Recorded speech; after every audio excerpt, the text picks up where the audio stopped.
તમે છોકરી જોવા જાઓ ને એટલે તમને છોકરી ગમાડશે જ તે.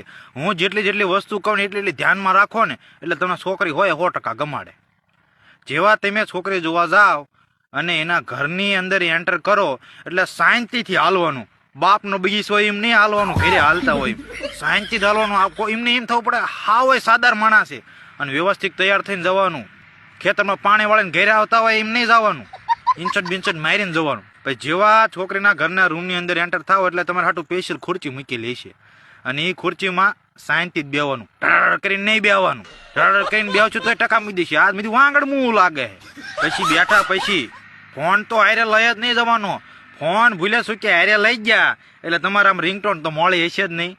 બેવફા સનમ તારી બહુ મહેરબાની એવી જ રિંગટોન હશે એટલે અહીંયા ટકા મૂકી દેશે. આજ મીજો લફરા વાળો લાગે એમ કઈ ટકા મૂકી દેશે. અને એ પછી 2 ટાંગા કાબુમાં રાખજો. ટાંગા મોટર મૂકી હલાય ન કરતા, શાંતિ ટાંગા 2 રાખજો. અને પછી છોકરી ધીરે ધીરે ચા દેવા આવશે. ચા દેવા આવે ને એટલે નકરી કતરાઈ શું ન મારતા આમ કરી શાંતિથી નજર કરવાની અને પછી હેઠે લઈ લેવાની. પછી શાંતિ છોકરી સામું નજર કરવાની પછી હેઠે લઈ લેવાની. એક ધારું ન તાક તાક કરતા. ઓલા બધા ઘરવાળાની તમારી સામું નજર છે સીસીટીવી કેમેરા ઘોડે.